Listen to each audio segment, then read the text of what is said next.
es el conferenciante y yo es simplemente el ponente. Después de unos cuantos años desterrado de este colegio, pues por determinadas circunstancias he podido volver a organizar algunos actos.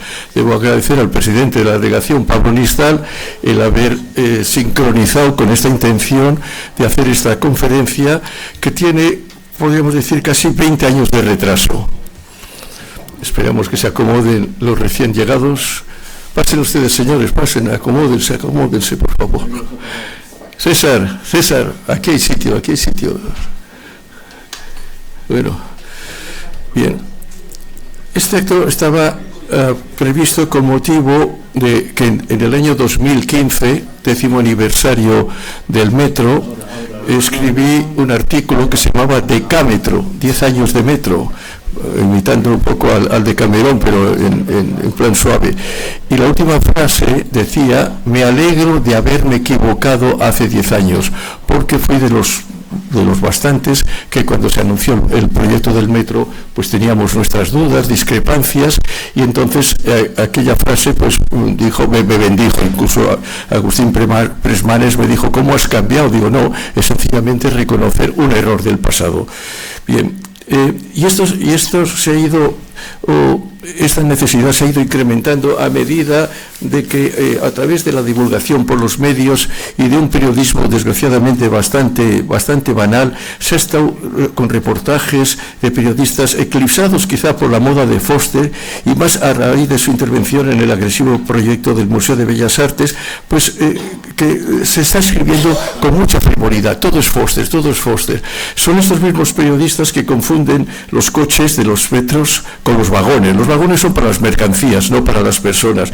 Y los que hablan de líneas de metro. En Bilbao, líneas de metro, que se sepa, hay solamente dos, la 1 y la 2.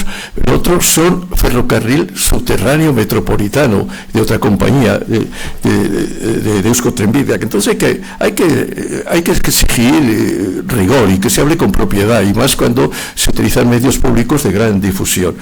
Bien, esta conferencia podía haberse denominado Ingeniería y Arquitectura del Metro, porque en el metro hay mucho esto, pero por simplificar quizá, o por una precipitación, le di este nombre del metro de Bilbao.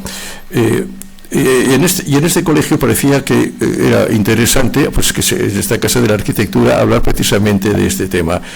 El proyecto del metro, hoy hay suplementos, no me he dado tiempo de verlos en Correo y en Deia, muy extensos. El metro es una participación pluridisciplinar. Hay geólogos, hay sociólogos, hay urbanistas, hay ingenieros industriales y de caminos, o sea, expertos en ferrocarriles, y también políticos que tomaron decisiones que a veces podían ser incluso arriesgadas, no digo impopulares, pero que sí, que tenían un índice de compromiso muy importante, y esto todo hay que reconocerlo. No se puede decir como hoy figura en algún sitio el metro de Foster, etcétera. Una cosa es, la intervención de Foster, ya se verá, es reducida y agradecida, es lo que más se ve, pero hay otros muchos más, incluso a veces hasta las oposiciones ciudadanas a determinados emplazamientos de estaciones consiguen con el tiempo una mejora. O sea que la participación social también, que está muy poco reconocida, es importante. Esto es un proyecto que se aprobó en 1987, o sea que viene, pero ya como primer propósito ya venía desde los años 20. Y entonces, ya dicho esta entrada, me queda señalar quién es Esteban Rodríguez Soto. Esteban Rodríguez Soto, su padre es nacido en Portugalete, vivió en Baracaldo, y a raíz de fue piloto de aviación. Fue piloto aviador en la guerra. Sí, de guerra. Y a raíz del conflicto fascista, pues tuvo que marchar, o marchó a Chile, y además en un barco que tiene una asignatura. El nombre del barco ahora no me viene, pero que fue proyectado por el cónsul de China. El Winnipeg. Bueno, y que el cónsul era Pablo Neruda, casi nadie, ¿no? Entonces en Chile nace, hace una formación, y que voy a leer. Arquitecto por la Universidad de Chile, sede de Valparaíso, catedrático por concurso oposición de Morfología y Estructuras, también de Chile, arquitecto urbanista ya en Sevilla, cursos de doctorado en San Sebastián y en Barcelona, y graduado en Planeamiento Urbano, Escuela de Estudios Urbanísticos de Madrid, y una actividad profesional que ha desarrollado principalmente en el campo de la arquitectura, relacionada con la ingeniería y el urbanismo. Previamente en Chile se desempeñó como delegado regional para Valparaíso y Aconcagua de la Cormu. En 1974 se traslada a Bilbao, viene a reconocer sus antecedentes familiares, ve un anuncio en la prensa que solicitan un ingeniero en Sener y se presenta. Y claro, pues en Sener le reconocen su valía y inmediatamente pues empieza ya a trabajar. Ha intervenido, ha sido director general de urbanismo en la Diputación Foral de Vizcaya y ha diseñado actuaciones en la red ferroviaria, la red de parques, un sistema de información por GPS y además en la revisión y aprobación de los planes generales municipales. También ha intervenido en importantes proyectos industriales como astilleros, fábricas de automóviles, Ford y General Motors en España, de componentes nucleares, ENSA, en el diseño de equipos para la estación Columbus de la ESA, de la Agencia Europea del Espacio, la planta de valoración energética Zabalgarbi, la factoría ITP de turbopropulsores de Zamudio y en el laboratorio de estudios de turbinas. Ha participado también en otros proyectos diferentes, la terminal de Costa Crociere en Barcelona, el gran centro ferial de espectáculos y de congresos Bilbao Exhibition Center, el BEC, que ahí intervienen IDOM y Sener simultáneamente. Y con un señor que está y aquí hay otro de los copartícipes de proyectos urbanos en Chile, remodelaciones en Balmaceda, Valparaíso, también estudios de impacto del superpuerto de Bilbao, la ciudad universitaria Rey Juan Carlos I en Móstoles, Madrid, la nueva adecuación urbana para la vía del ferrocarril en Bilbao, propuesta de la ciudad universitaria de Zaragoza, plan especial de la Universidad del País Vasco, plan especial de Baracaldo, etcétera. Y también en colaboración en el propio Museo Guggenheim, en colaboración con otros arquitectos y ingenieros, el estudio de factibilidad del Palacio Euskalduna de Congresos y el Museo de la Tecnología de México, proyectos de estudio de infraestructuras del transporte, líneas, estaciones, talleres, etcétera, Metro de Bilbao, tranvías de Vitoria-Gasteiz, Orán, Barcelona, Metro de Bogotá, líneas 3, 5 y 6, el Metro de Santiago de Chile, el Metro de Argel, Metro ligero de Portugalete, Leioa, Zamudio. Eso se refiere a la lanzadera. Sí, a esa lanzadera para el fluvial, ¿no? Sí, aeropuerto del Café en Colombia, se llama así del Café, porque, es bonito el nombre, ¿no? Bien, aeropuerto de Fuerteventura, aeropuertos de Argelia, aeropuerto de Bogotá, ferrocarril de Guadalajara, México, ferrocarril Toluca, Estado de México, etcétera, etcétera, y líneas 3 y 4 del metro de Lima, Callao. Ha realizado numerosas publicaciones en revistas especializadas y libros y ha obtenido también diferentes reconocimientos y premios. Participa en seminarios y conferencias de la especialidad. Entonces, a raíz de unos intercambios que tuvimos por correo electrónico y una conversación un día a la salida de Sala Arrupe también con otras personas, nos mantuvimos podríamos decir, una simpatía tecnológica, si se puede llamar así, y el interés de que este aniversario se conmemorara de una forma, digamos, con un rigor científico, técnico, porque era merecido, no solamente por diluir ese efecto del famoseo, sino también por restablecer la justicia a las personas que han trabajado y que conocen, y que creo que esta es la sala más adecuada para ello. Por lo tanto, tiene la palabra Esteban y adelante. Muchas gracias.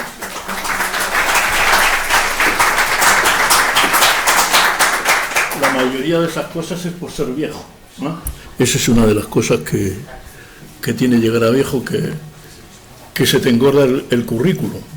Pero en esta sala yo tengo muchos compañeros que hay que decir cuando ya se nombra algo.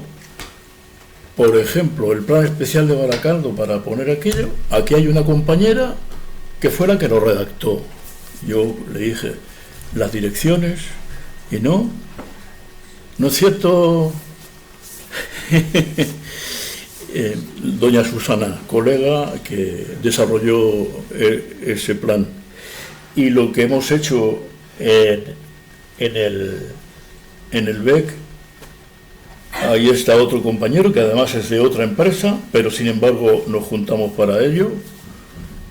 Y yo le decía, yo ya había cumplido 60 años y César Azcárate, que es la persona a quien me estoy refiriendo, era mucho más joven y sigue siendo más joven, pero hace 20 años era más joven todavía. Y le dije, mira, no te preocupes, porque vamos a hacer como los campesinos en Chile. Un campesino en Chile, cuando arma una yunta de bueyes, nunca pone a 2 bueyes viejos, no tiran. Y nunca pone a 2 bueyes jóvenes porque se desbarrancan.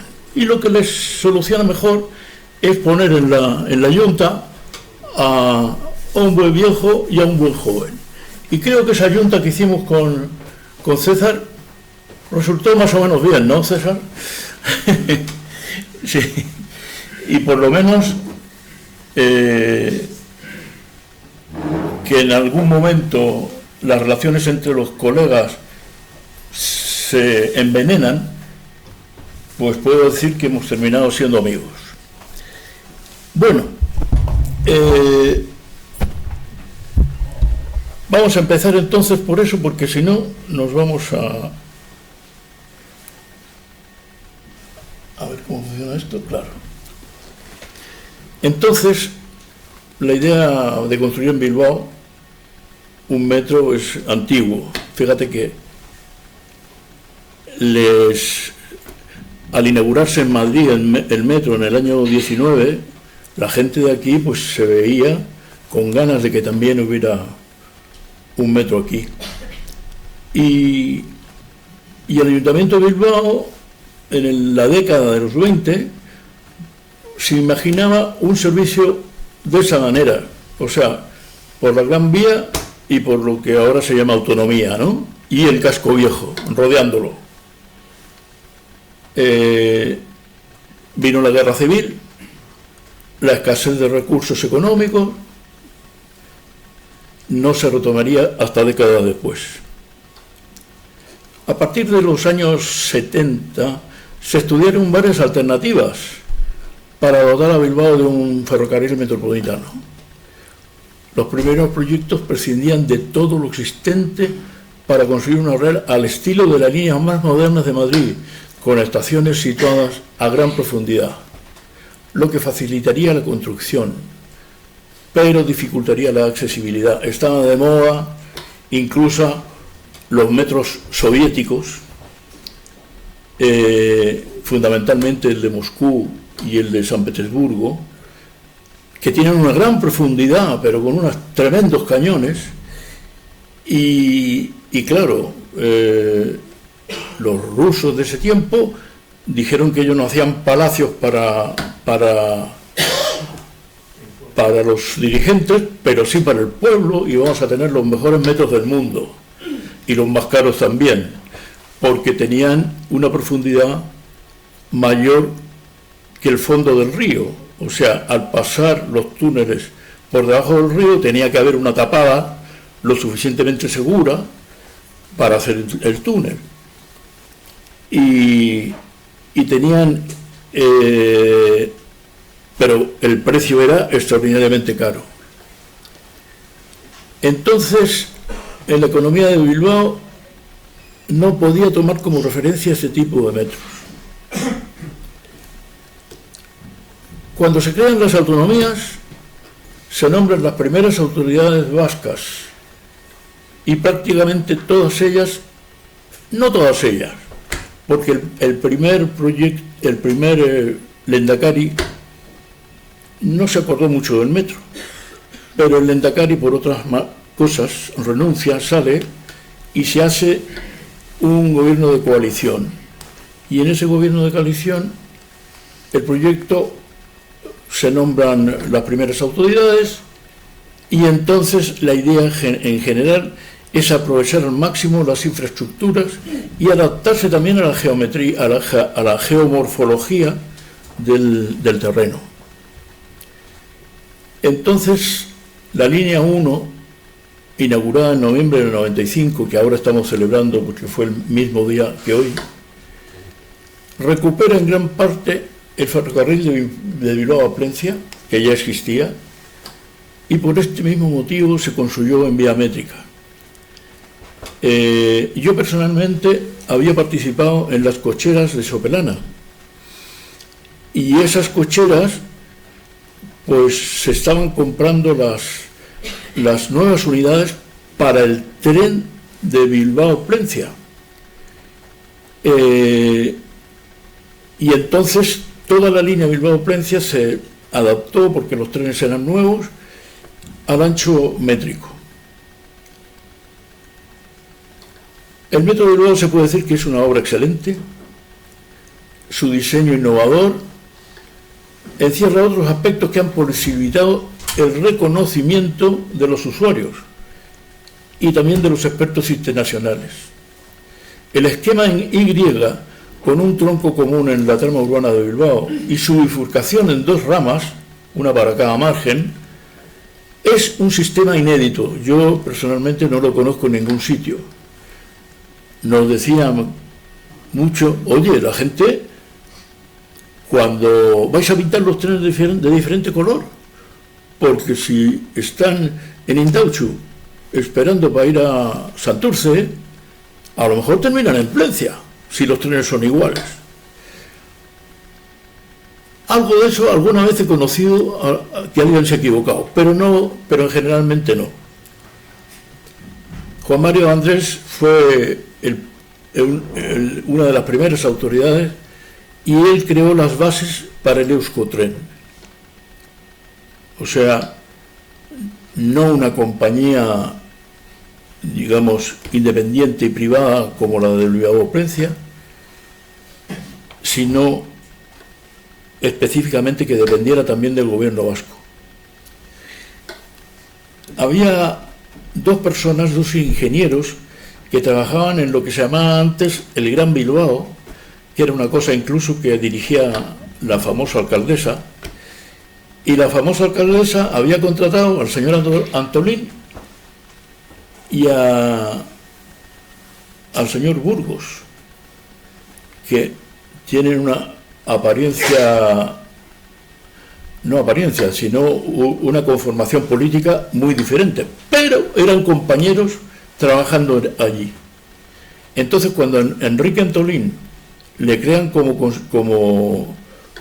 consejero, y entonces nombra como director a José Luis Burgos. Hay muchos estudios, fíjate que este estudio es del año 70, que es el Estudio Coordinado de Transportes, que dirigió un señor que yo no he vuelto a ver, que es José María Rodríguez.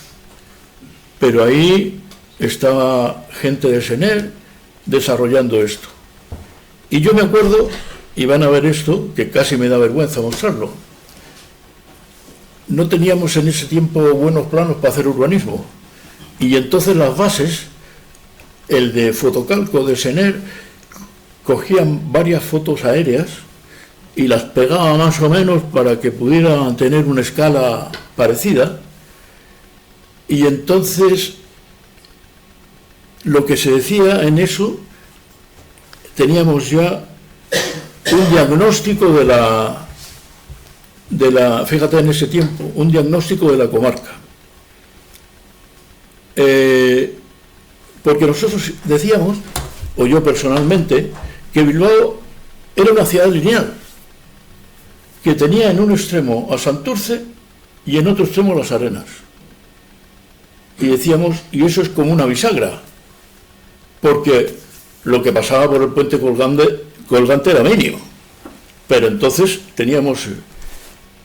Y en ese momento salió un artículo de un arquitecto americano, Christopher Alexander, que por el artículo yo no le he vuelto a conocer otros artículos, pero se hizo famoso. Y el artículo se titulaba que la ciudad no es un árbol. Es decir, si yo tengo un manzano y hay una manzana y quiero ir a una manzana que está relativamente cerca, tengo que ir al tronco y volver por la rama que le corresponde a la otra manzana para hacerlo.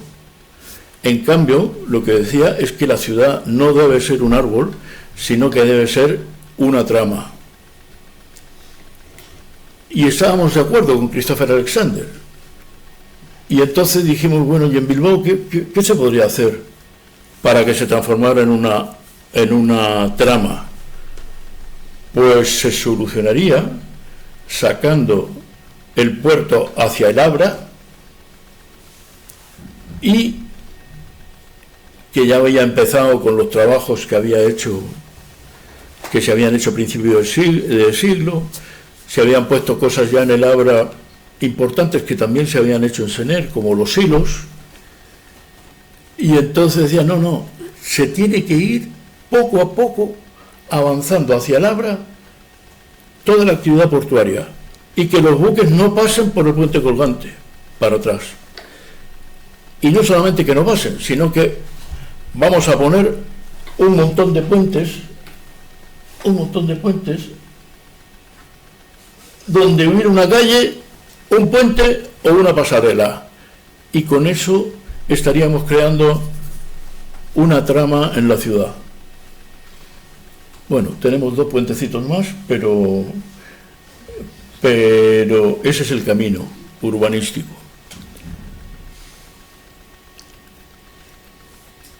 A ver, el metro tiene una cantidad de premios y reconocimientos.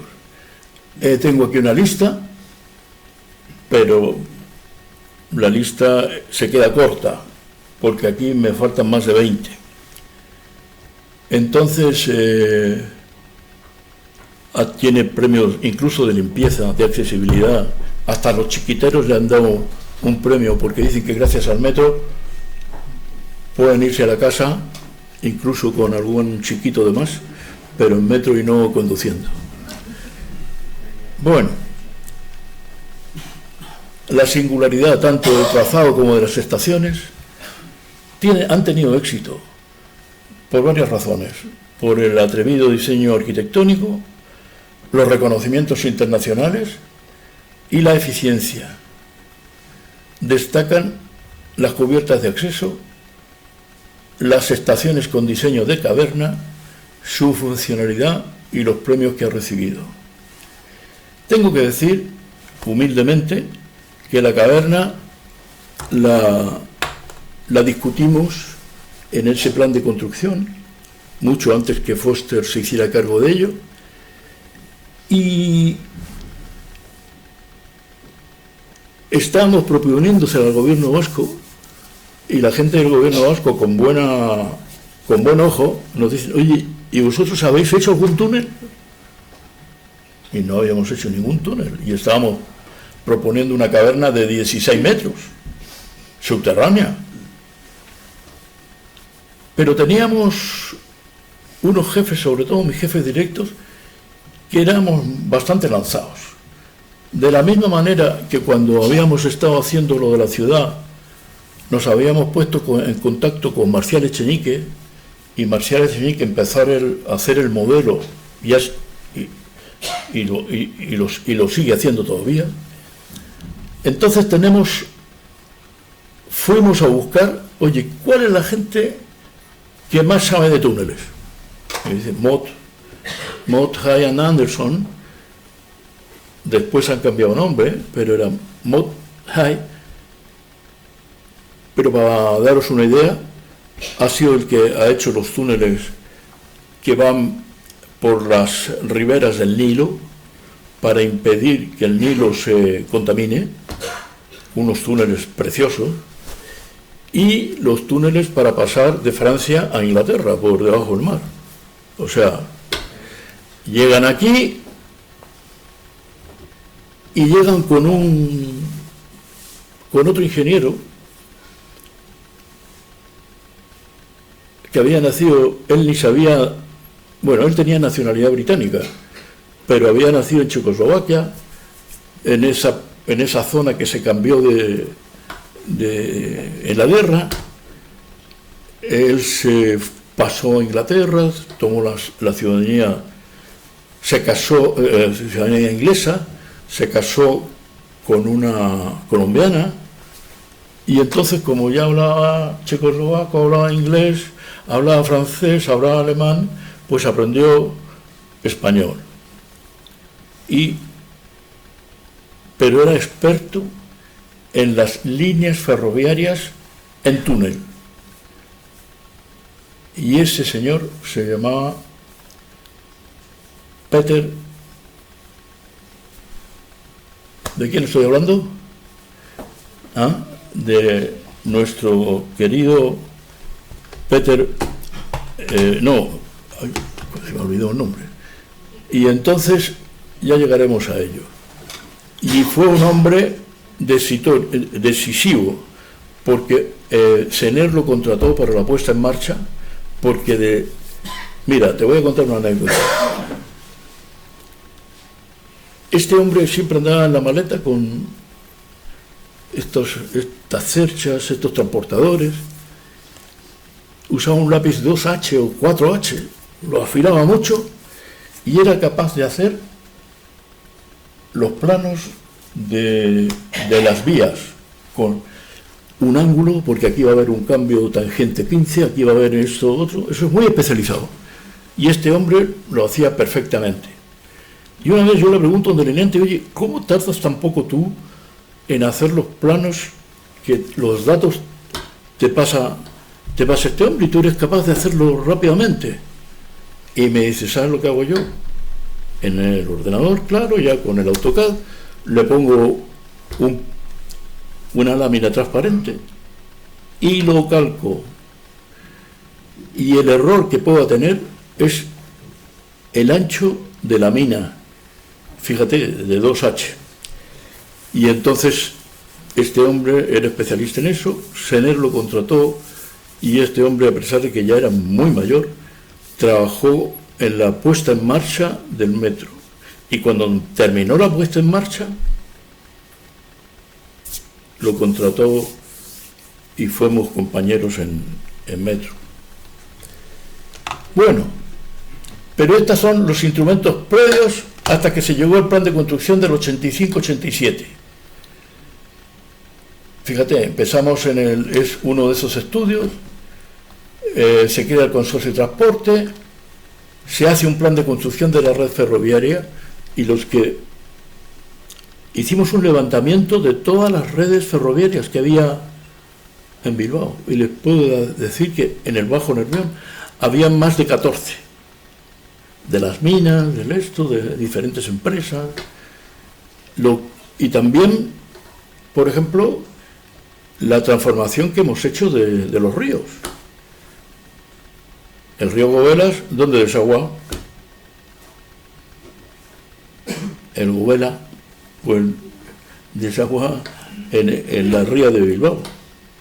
Y antes desaguaba directamente en el mar, desde a continuación donde está la avanzada, allí tenía el desagüe, el río Gobela. Pero había unas empresas que necesitaban agua y entonces mandaron el agua, claro, porque tú dices el Gobela desde las arenas va para arriba, va contra natura, es un río que va subiendo. No es normal. Y cuando se hace el plan de construcción en el año 85-87, el primer trabajo que se hace, porque ya Juan Ramón Areitio, profesor de ferrocarriles en la universidad, pasa a ser parte también del gobierno vasco y él desarrolla el esquema ENI.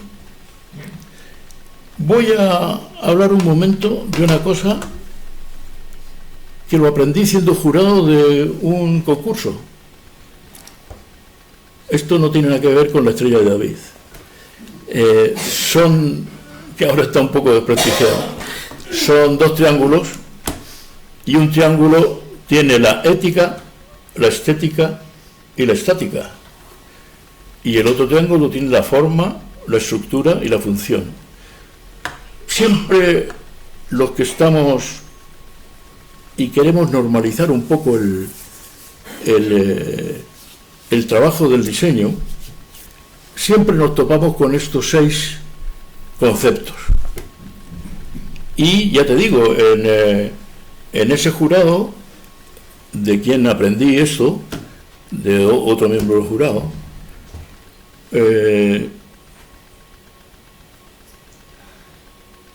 sirve para analizar un proyecto. De más está decir que hay proyectos que no pasarían,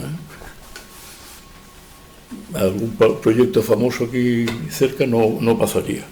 Pero bueno, estos conceptos se equilibran bien en la propuesta del plan de construcción. Contiene satisfactoriamente la función de transporte, o sea, funciona bien. La estructura es coherente, también con la forma, la relación que hay siempre entre forma y estructura.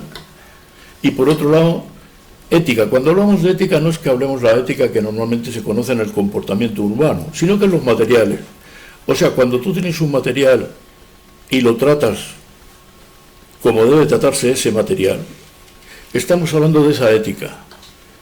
Y que también funcione de manera estática. Y que al final todo eso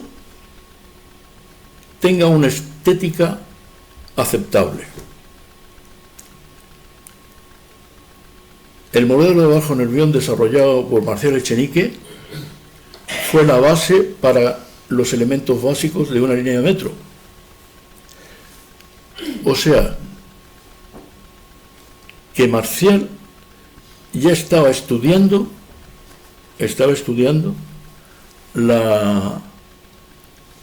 dónde estarían las estaciones y de qué tamaño serían las estaciones.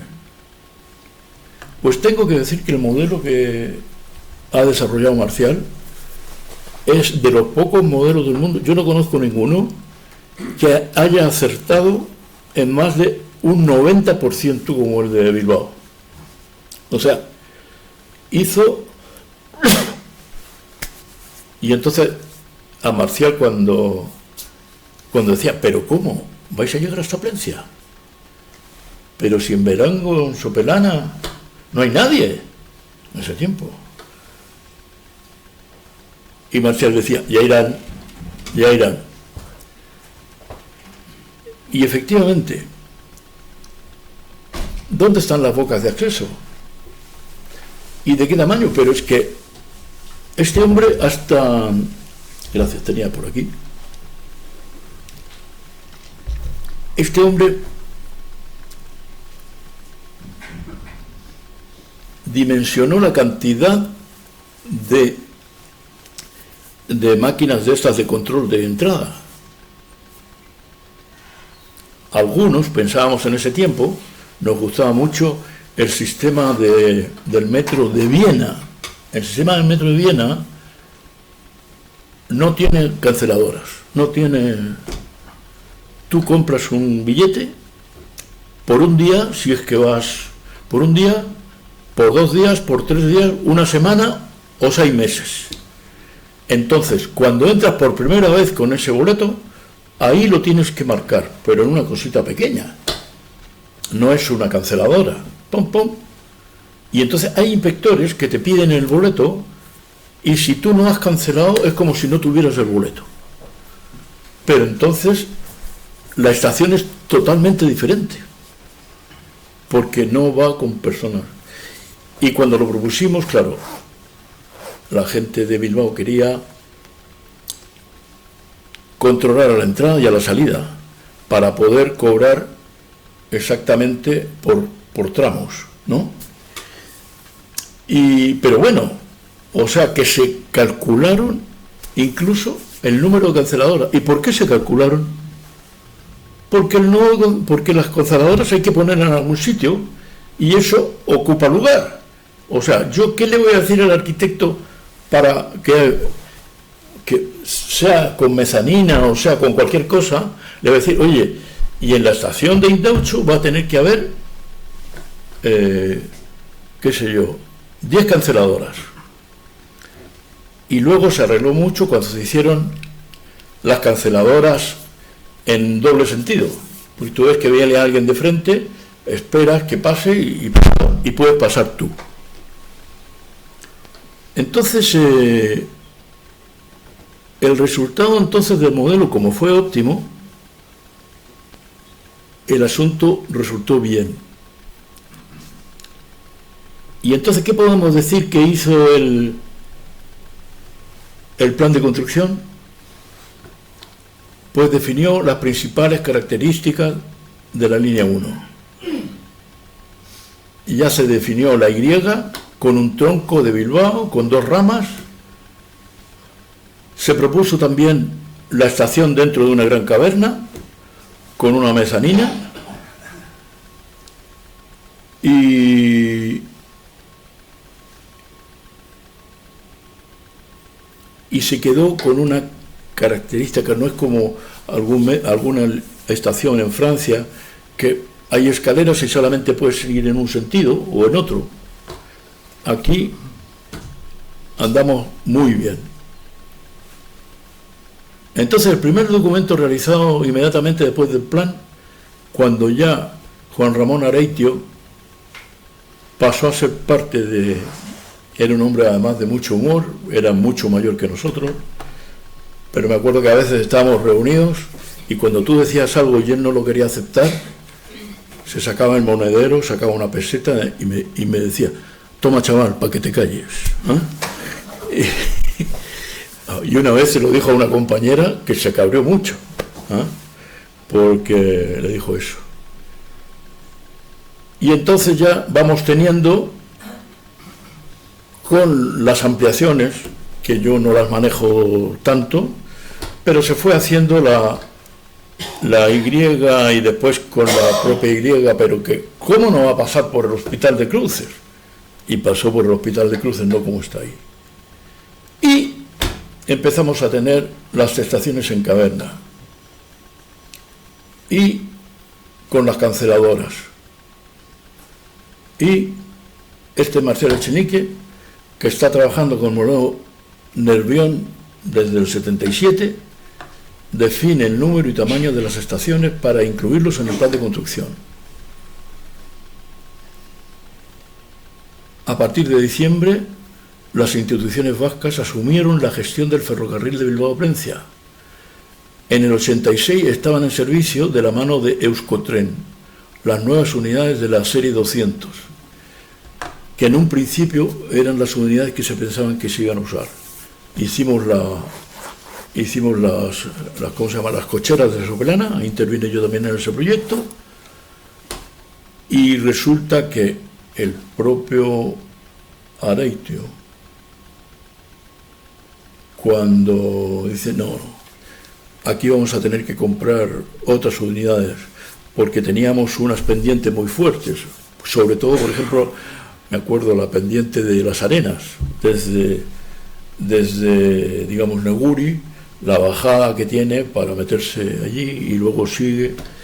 Entonces, claro, es convencer a los políticos que dediquen más capital, y efectivamente se hicieron unas unidades nuevas que, a pesar de que mantenían la vía métrica, eran mucho más amplias. O sea, ahora tú entras a un tren del metro de Bilbao y entras a un metro que todavía hay de los que están yendo a San Sebastián con la trocha más angosta, y se nota una diferencia muy grande. El viaducto de Millau, pero no estábamos hablando del metro, es un puente atirantado que cruza el Valle del Tarn en Francia, que se atribuye normalmente a Foster. Incluso el propio Foster, en su página web, lo único que dice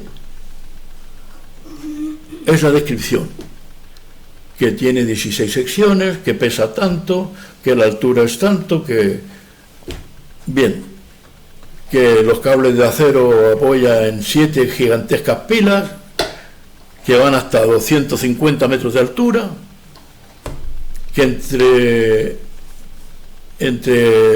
hay 2 calzadas de circulación, Y es un puente fabuloso. Fíjate cómo está ahí las nubes. Pero Foster no nombra a nadie más. Y hay un señor que se llama Michel Vilogieu, que ha sido consultor en varias de estas estructuras, desde Japón a Camerún. Ha sido premiado con la Legión de Honor de Francia, o sea que para cualquier francés eso es lo más que puede aspirar.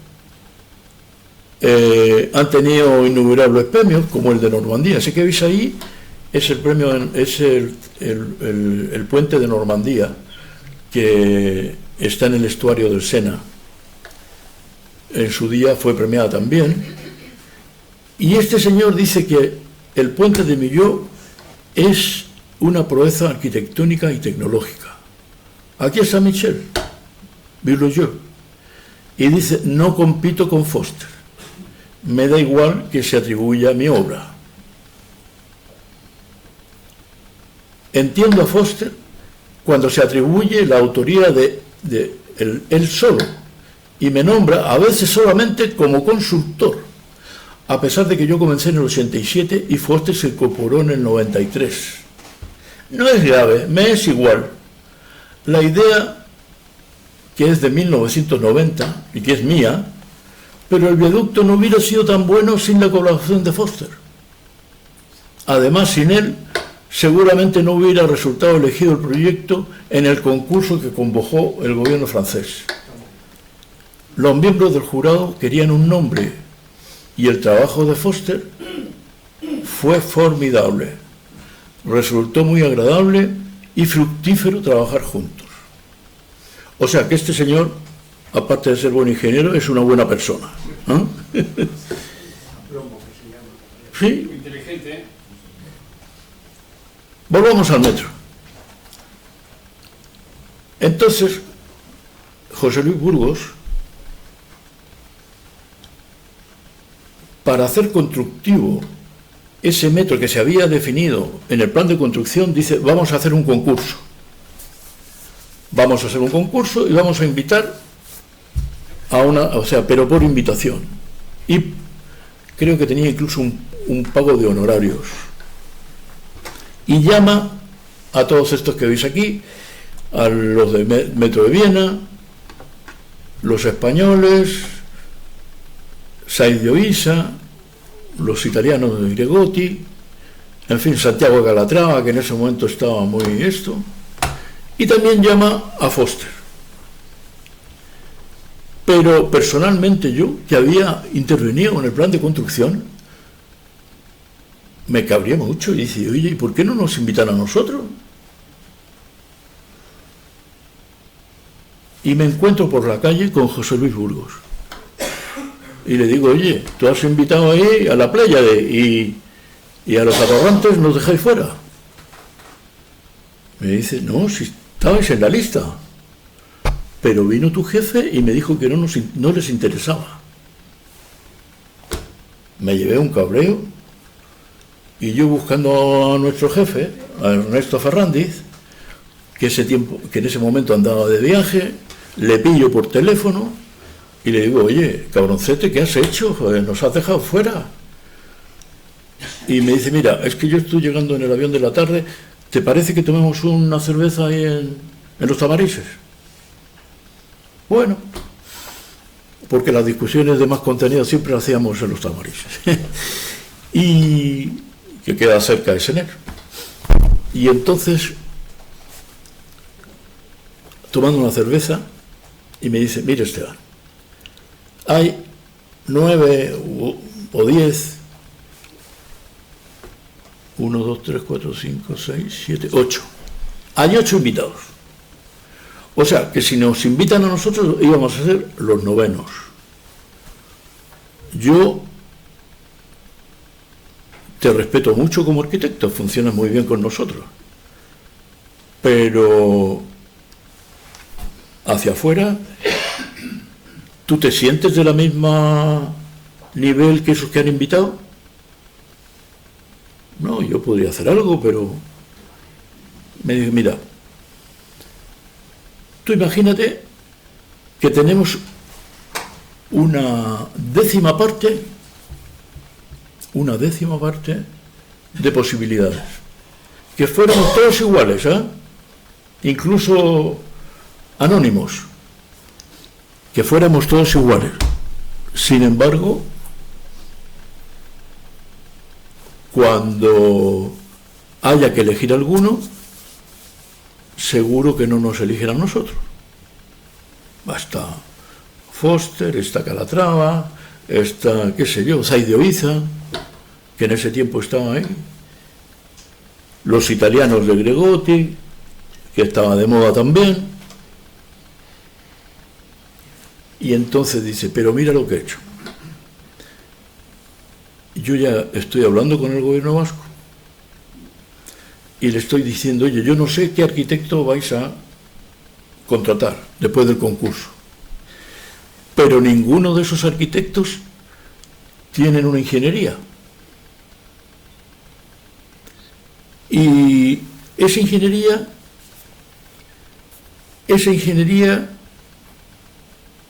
no tiene arquitectos. Y nosotros somos una ingeniería que te tenemos a ti, que hablas perfectamente en un lenguaje de arquitectos. Y entonces, yo le estoy diciendo que quien gane, que todavía no sé quién va a ganar, va a necesitar una ingeniería que lo acompañe, no para un proyectito, sino para todo el proyecto. Bueno, así manejaba la empresa ese compañero. Y claro que le encontré la razón. Y efectivamente nos contrataron después y estuvimos acompañando. Yo incluso en ese momento me salí del metro, pero como además en él era la cantera, el gobierno vasco, que a mí también me ofreció irme a Imevisa, contrató a unas personas muy valiosas que después dieron mucho en el metro, como es el caso de Agustín Presmanes y de José Ramón Medina Beitia. Este último era ya un monstruo, era una persona de una capacidad de trabajo y de una inteligencia increíble. Yo me acuerdo que nosotros, cuando se cayó el funicular de Archanda, la municipalidad tenía ese, y yo era el arquitecto de la ingeniería que estaba trabajando, que al final tuvimos que poner una maquinaria nueva, hubo que poner allá arriba unos pilotes porque había como un cráter. Pero la persona de la municipalidad me dijo, mira, yo no quiero tener problemas con tus colegas. O sea, tú haces el proyecto, pero chiquitito, porque me van a decir que tengo que sacar un concurso, que no sé qué, porque los arquitectos son muy difíciles. Bueno, y así fue. Así fue. Las primeras ideas de la caverna para el plan de construcción. Y entonces vamos a ver cuánta gente ha funcionado. Porque el propio Norman Foster, claro, él tenía que tener, había un arquitecto muy bueno, que era australiano, que era Rodney Uren, que fue el que diseñó los fosteritos. O sea, se tendrían que llamar los uranitos. Pero él primero estaba haciendo las placas de hormigón, y cuando iba las placas de hormigón, claro, no podían hacerse como cuando está la bóveda. Entonces las placas de hormigón iban teniendo un ángulo, y después quería él salir ese ángulo para afuera. Y afortunadamente salió un diseño muy bueno. Y también tengo que decir, y lo tengo que decir como el ingeniero del puente, si nosotros, como ingeniería, tanto Sener como TIPSA, que era la otra ingeniería, que estábamos ahí, hubiéramos parido un Fosterito y se lo llevamos al gobierno vasco, nos dicen, vidrio curvo, de diferente curva, cada vidrio es diferente. Oye, ¿cómo se hace ese vidrio? Y además un vidrio que resista, y unos pórticos de acero inoxidable. Oye, no. Y es lo que le dijeron, por ejemplo, a nuestro colega para que hiciera la cubierta en Algorta. Tú haces una cubierta ahí, pero con hierrito, con no sé qué, pero no vas a poner un Fosterito también ahí. Cosa que ha sido un error, porque ha merecido la pena haberse gastado ese dinero, como también en otras cosas. Bueno, y aquí están Foster, ¿cómo se llama? El David Nelson también, Mary Bowman, el responsable del logo, que desgraciadamente murió cuando se estaba haciendo, Eicher, y después el equipamiento interior. Creo que uno de ellos es autor de las mesas que hay aquí fuera, y tú al que le preguntes por las mesas dirán que son de Foster. Pero bueno, pero es que si no se hacen. Tú también, un ingeniero eléctrico. Aquí está la Mary Bowman, está Nigel Greenhill, está David Nelson. Bueno, y a Foster le dan un premio por el metro de Bilbao, y fundamentalmente por la estación de Sarrico. Resulta que había un arquitecto joven que yo había contratado, que es Pelayo Suárez, y que idea esta manera de sostener las paredes, que eran muy altas, con unos estampidores. Bueno, más o menos sabéis lo que son los estampidores. Los que viven, por ejemplo, en Algorta, cuando pasan por el túnel debajo de la rotonda de Leioa, ahí hay unas vigas horizontales. Precisamente esas vigas horizontales están trabajando para que el muro no se caiga. Pero como esa viga, que está trabajando como un pilar acostado, puede someterse a flexión, hay unos pilares en medio. No sé si lo tienen ustedes más o menos en la cabeza. Bueno, ese elemento los ingenieros le llaman los estampidores. Y viene claro, los muros aquí eran muy altos, y pone unos estampidores que además sirven de apoyo a la mezanina. Ahí tenéis los estampidores. Pero esos estampidores lo hizo un arquitecto que recién había salido de la escuela, Pelayo Suárez, que ahora es una de las personas que el Sener tiene en México, y haciendo muchas cosas aquí muy valiosas. Pero bueno, así es la vida. Este era el diseñador de los colores y del logo, Oti Eicher. Es muy bonito esto.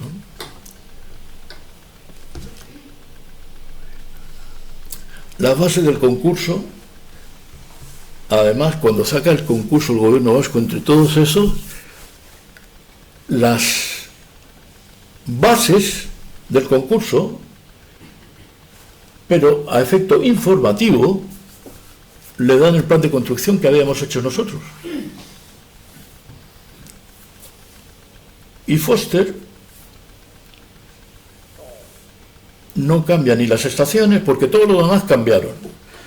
Saidio hizo otra propuesta, Gregotti también hizo una propuesta, Pero Foster dice, no, a mí me parece muy bien la caverna. Vamos a respetar esa caverna, le vamos a dar fuerza a esa caverna y a los tubos y a los no sé qué. Y resulta que eso, yo no estaba en el jurado, pero estaba ya mi amigo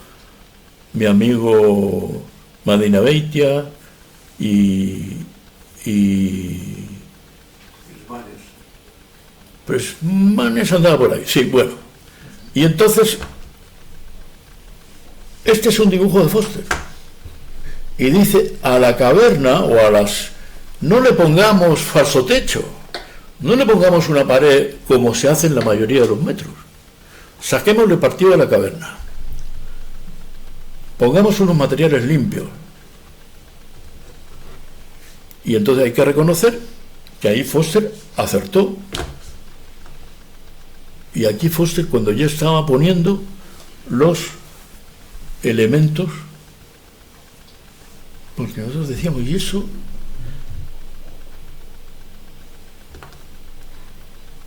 Esto también es dibujo de Foster, lo de arriba. Y esto también es de Foster.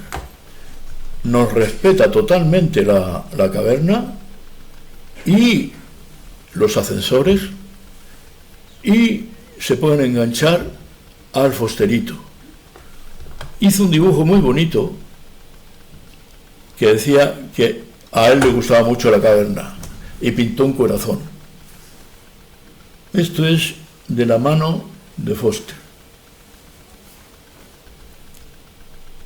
Y ya su gente le empieza a desarrollar diferentes tipos de secciones, cuando hay solamente 2 escaleras, cuando hay 2 escaleras y 2 escaleras mecánicas, cuando, en fin, ¿no? Y a partir de esas ideas nacen los acabados en túneles y los fosteritos. Es decir, no, si incluso esas placas de hormigón van a seguir la curva que habéis visto antes, y las placas se tendrán que adaptar. Entonces a veces nos poníamos un poco finos y decíamos, sí, pero esas placas no son estructurales y parece un remedio estructural. Entonces de esa estrella de David que teníamos antes, esa ética,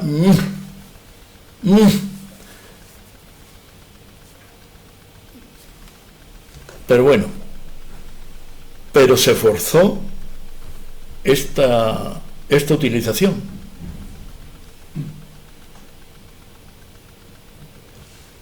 Y después, mira, hay una cosa en todo esto que no me gusta mucho, que son las luces, porque esas eran unas luces que tenía la Philips y yo creo que no fue lo más acertado. Ahora las van a cambiar porque tienen que poner LEDs, pero vamos a ver que ahora seguramente se podrán hacer incluso curvas. Bueno, personas. Mira, Norman Foster, me pongo hasta yo aquí en esta lista, pero aquí habrán 200 personas más. Comenta lo de la parrilla, de la mesanina como parrilla. Ahora, take it easy. Mira, aquí están estos. Ahí está José Liburo. Esta calva que se ve aquí, los de Sener la reconocen o no. La calva, ¿no la reconocen? El Ernesto, el Fernández, ahí está, esa calva. El de la espalda no sé quién es, pero aquí están Presmane, jovencísimo, y Areitio en toda su fuerza que todavía tenía. Algo participó también en este metro, ¿cómo se llama? Abando, pero falleció muy joven él. Y luego está José Ramón Medinabeitia, el Pelos. ¿Y por qué le llamamos el Pelos? Porque, bueno, le tenéis ahí la foto, que llega el pelo hasta aquí. nadie le preguntó nunca por qué se dejaba el pelo, pero este iba con un traje negro, pero normalmente usaba un príncipe de Gales, corbata y el pelo. Y, o sea, que tenía su... Mira, en ese tiempo en Sener, la planta, teníamos los delineantes que iban con... Sí, que iban con chaqueta blanca, se tenía que poner una chaqueta blanca. Pero había un mueble que los dividía, a lo mejor por los tableros, porque se usaban tableros grandes. Y los ingenieros y arquitectos, que yo era el único, estábamos al otro lado, pero había ese mostrador que separaba a los delincuentes, a los delineantes, tenían ahí los técnicos, ahí estaban los técnicos. Y había una chica incluso allí, y entonces estaban los técnicos en una mesa, mueble alto, y los delineantes al otro lado. Y aquí también unos muebles altos con unos cubículos abiertos, y ahí estaban los ingenieros jóvenes, compartían un cubículo, había dos, y cuando ya había transcurrido un tiempo, digamos, te asignaban un cubículo. Y yo digo que a José Ramón hay que hacer un recuerdo especial. La Fundación Steico, que es otra de la ingeniería, financió a un libro que lo hizo Onzain, donde nos preguntó, y fíjate que el libro le dio para todo, para hablar de lo que era este hombre. Este hombre tenía una capacidad de trabajo. Mira, yo me acuerdo cuando nosotros no escribíamos en la computadora y teníamos un pool de secretarias. Habían 6 u 8 secretarias y una jefa que les repetía. Entonces había que hacer una oferta. Oye, pero la oferta hay que presentarla pasado mañana. Y venía se sentaba y escribía a mano, y tenía ahí a 4 o 6 mecanógrafas haciendo lo que este tío había parido en 2 horas. Y lo mejor de todo, que después se ganaban las ofertas, si las hacía él, la mayoría de las veces. O sea, era un tío extraordinario, una capacidad de trabajo increíble. Y echaras lo que le echaras. Yo lo conocí porque, mira, no metí las fotos, porque empezamos a hacer están en el libro, creo, un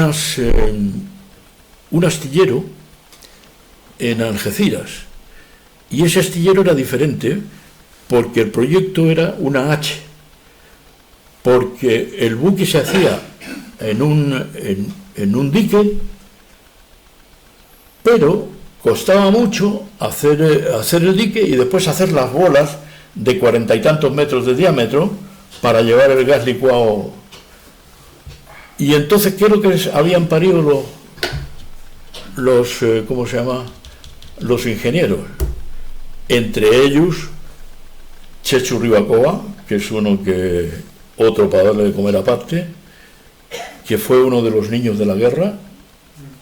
Estuvo, y desgraciadamente le pilló, porque lo podían haber mandado a Inglaterra, qué sé yo, lo mandaron a Rusia, y vino la guerra y los tuvieron que llevar arriba, 30 bajo cero, donde todavía los alemanes no habían invadido Rusia.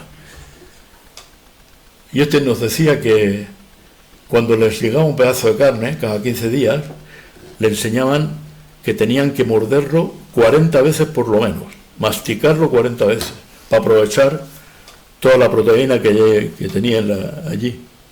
Y él siempre tiene como el complejo de que no habla bien el castellano, porque el castellano se lo enseñó una sola profesora, para todos los chicos.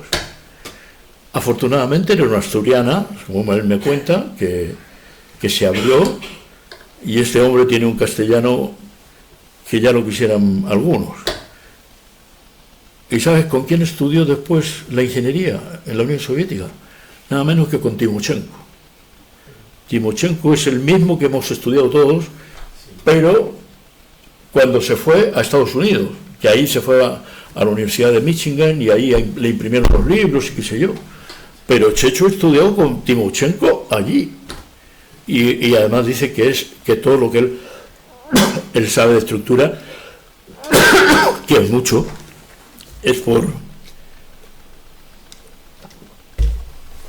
Timochenko. Y José Ramón, los diques, el que sale para el mar no tenía ningún problema, porque ese dique se le echa agua para que más o menos flote y se saca fuera. Y después se pone, se achica el dique, y el dique, o sea, se achica el dique largo, que tenía 300 metros de largo, por 50 de manga. Tremendo dique. Pero los diques difíciles eran el dique que está conectado con el otro dique. Porque ¿qué haces con ese dique?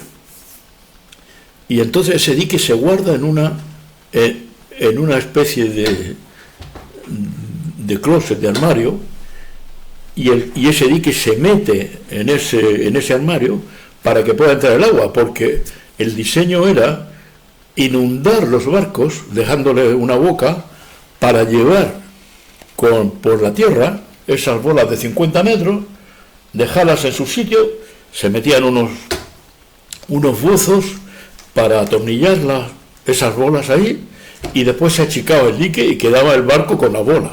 O sea, era una...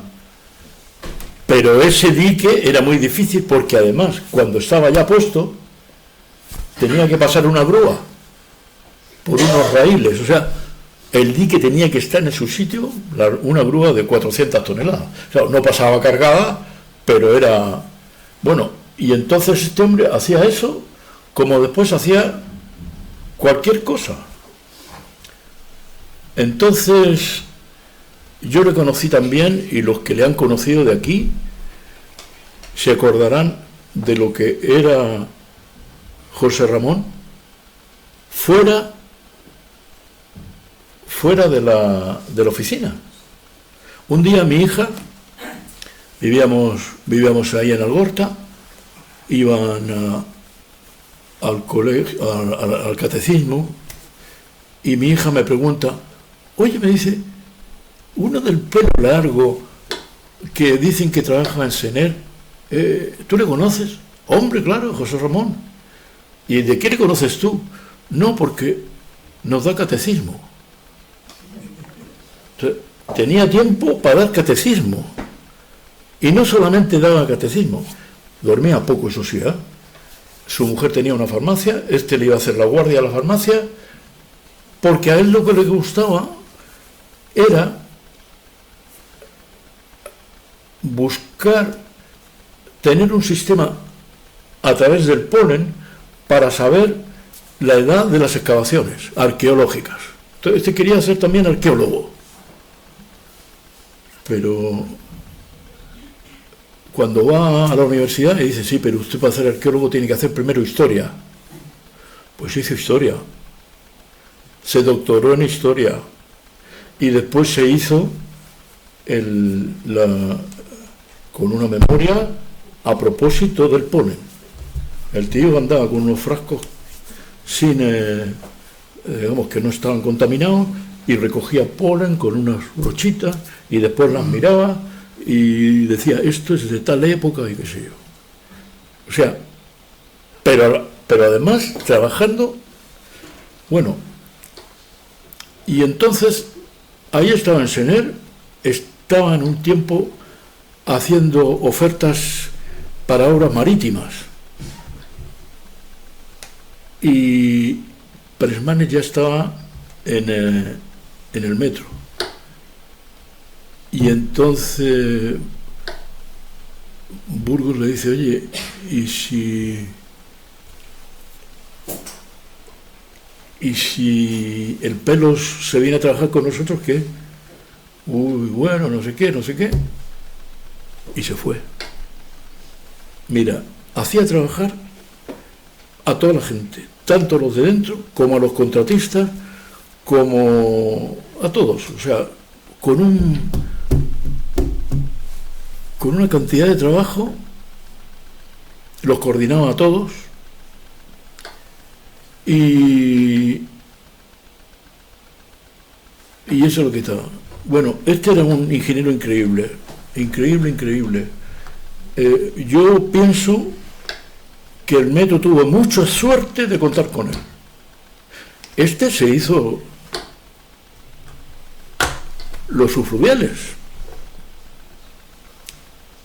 y me decía, mira, estos subfluviales son más fáciles que los declinabais, porque vamos a hacer unos cajones, se prepara el fondo, esto se les echa agua, los cajones se hunden, van con unas tapas de acero, se atornillan con unos cables,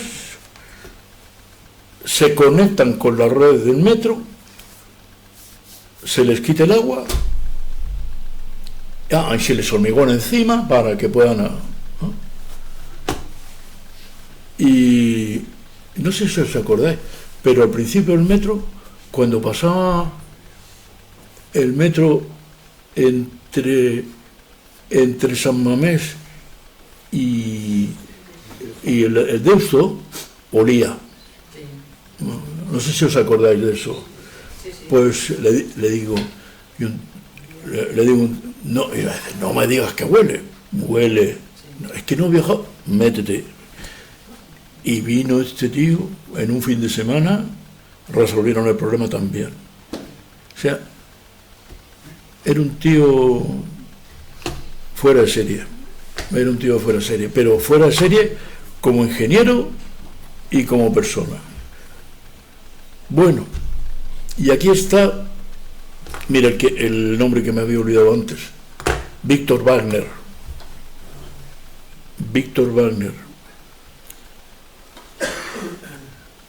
Hizo, todos estos eran planos previos hechos por Víctor. Y entró a trabajar a Sener con más de 70 años. Porque primero estuvo en la ESA, bueno, y se jubiló como a los 75 por allí, y el tío, para que veáis que era ingeniero, se hizo una matriz, porque dijo, no, yo me voy a quedar en España viviendo, yo pasaré aquí en España viviendo, pero ¿dónde voy? Fue al Mediterráneo y no le gustó. Y entonces tenía aquí una serie de razones, cómo era la gente, cómo era el tránsito, cómo era el esto. Y una de las razones que tenía, la que tenía mucha más fuerza, porque cada razón tenía un coeficiente, tenía que tenerlo, era ingeniero.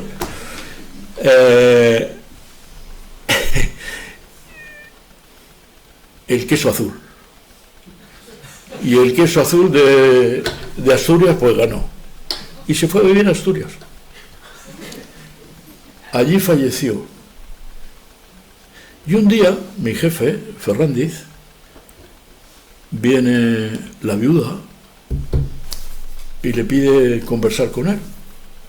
Lo recibe, hola, ¿qué tal? ¿Cómo lo llevas? Claro, ella era colombiana, era hija de un político muy importante de Colombia, pero bueno.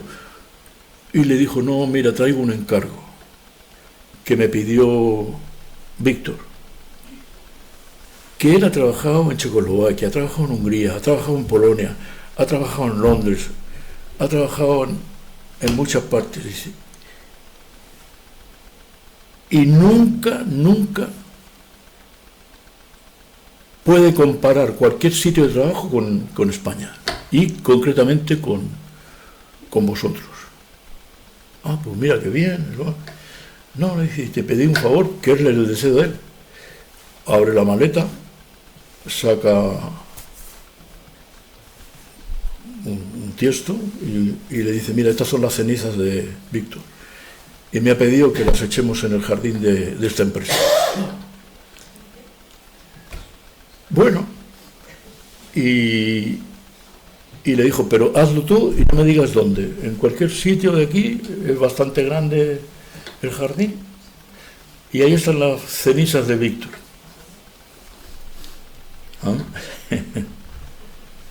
Pero él se mamó todo esto. Y se cabreaba mucho cuando cuando no reconocían el trabajo de las ingenierías en el metro. Bueno. Ah, mira, aquí hay una estación. Esta foto es tuya, ¿no? Esta está bien porque es de las estaciones más diferentes, pero sin embargo mantuvieron ese tipo de escaleras, ¿no? Ansio. Bueno, aquí tenéis esta diapositiva, igual habría quedado mejor en el otro lado, pero bueno.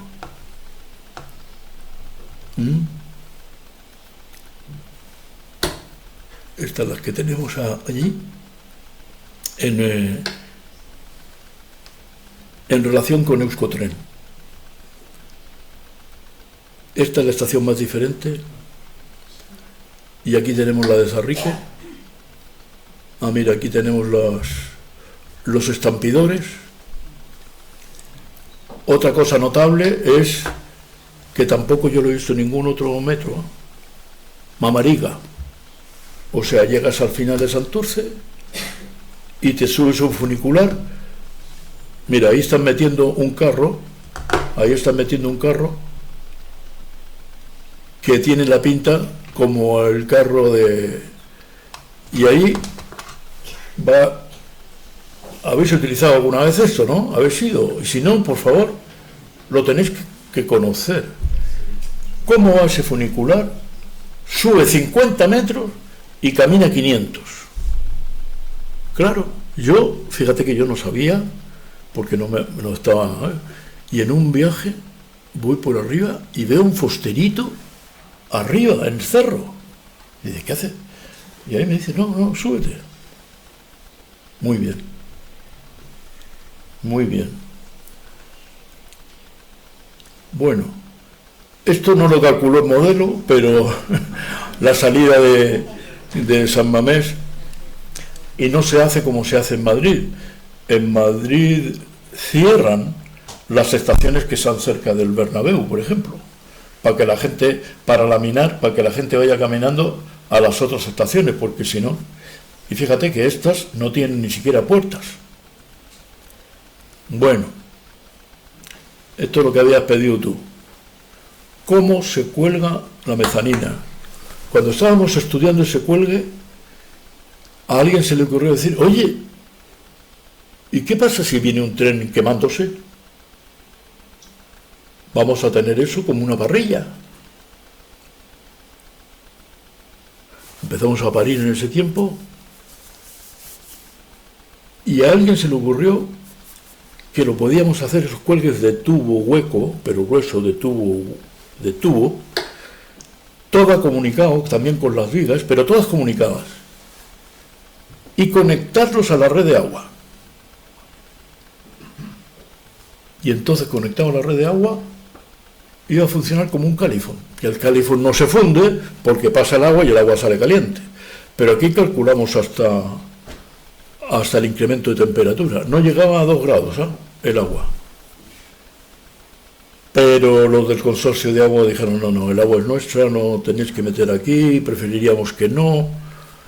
Y estábamos con eso y de repente llega el ruso, Ribacoa, y dice, hombre, por favor,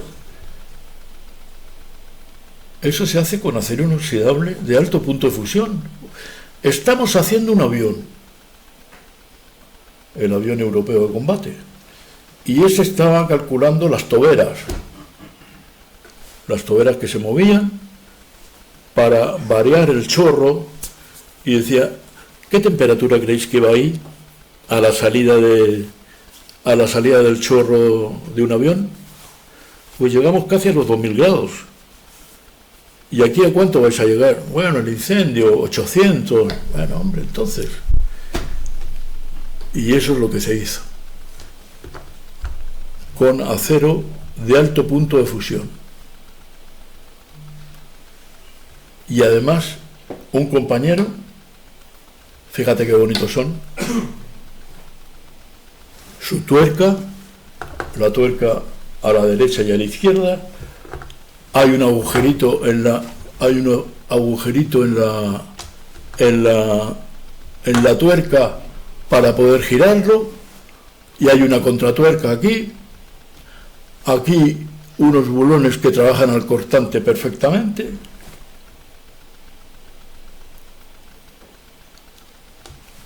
¿Y esto? ¿Quién lo hizo? El ingeniero Ángel López. Entonces, es cuando decimos, ¿quién hizo esto? O sea, hay cantidad de gente que hicieron muchas cosas. Mira.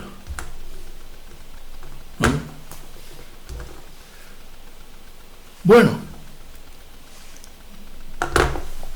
aquí estamos viendo la estación multimodal, el estadio de nuestro amigo y de mi hijo.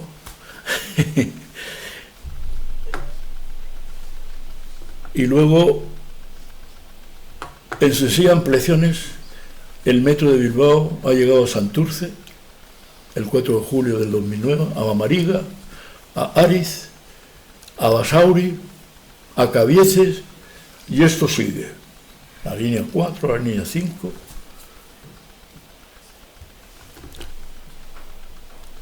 Bueno, esto ya tiene que ir acabando. Y digo yo como conclusiones. Primero que nada, nos felicitamos por los 40 años del metro. Deseamos a todas las personas que han trabajado que lo hacen posible.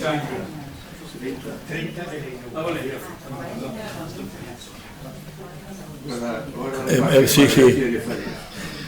Y digo que el metro de Bilbao es un cuerpo vivo, porque está en constante evolución para satisfacer la demanda de los habitantes de Bajo Nervión. Se puede afirmar que es una entidad profundamente democrática, ya que escucha e incorpora las necesidades planteadas por organismos e incluso por personas. Mira, yo eso lo he experimentado yo mismo. Resulta que cuando se pone el metro, la distancia mayor que había entre paradas era Neguri y Las Arenas, además con la carretera en medio, qué sé yo. Y vienen los habitantes del antiguo Golf, que ahí hay mucha gente, y le piden al metro que ponga la antigua parada, reponga la antigua parada que había ahí, en la mitad.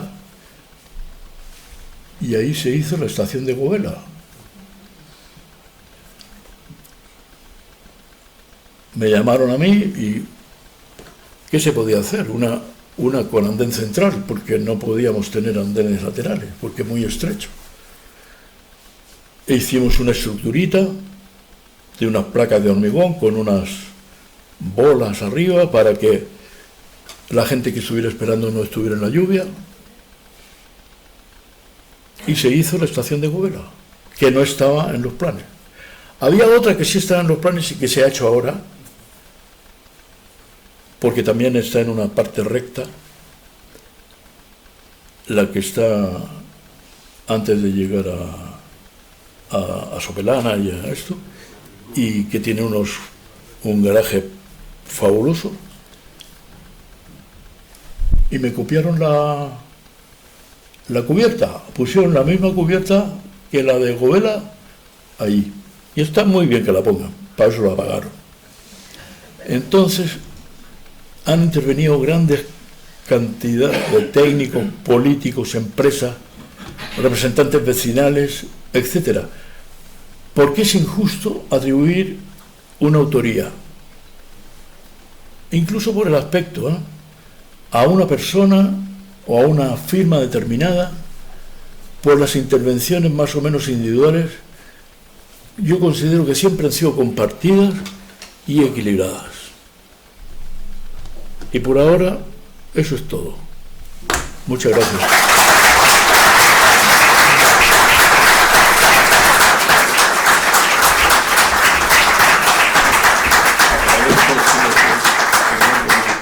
En nombre de todo el auditorio, este bellísimo recorrido que tiene una parte humanística y de homenaje a tantas personas que han intervenido, como muy bien queda aquí sintetizado, y que queda muy claro. De José Ramón Medina Beitia, al cual traté personalmente también, una anécdota muy bonita con Iñurrategui, el montañero, en una presentación que se hizo en Euskalduna Jaureguía hace 2 años, explicó todo el plan de traídas de agua en un pueblo muy remoto. Incluso, de Pakistán. Eso ya no recuerdo. Incluso un chico de aquellas, ya vemos los de tribus, vino aquí, se incorporó y además se hizo Euskalduna y todo. O sea, una escena muy bonita de José Ramón, que la ingeniería Esteico, cuyo director, Javier Ruibamba, ha fallecido hace poco, 2 meses, y aquí hemos tenido también como ponente a Javier Ruibamba y ya nos embrujó quizá en su momento esto. Pues bien, agradecer en nombre de a Esteban y en nombre del colegio, se ofrece ahora un viático, se llama, ¿no? Alimento para el viaje, por favor, de regreso a los domicilios. A ver, aquí tenemos un refrigerio, las producciones.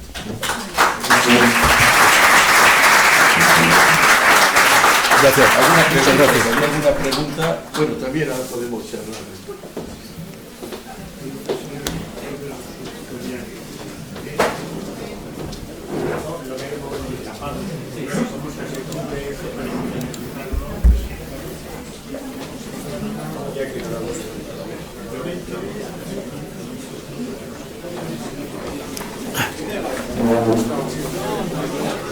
¿Qué tal? ¿Qué te ha parecido? Gracias.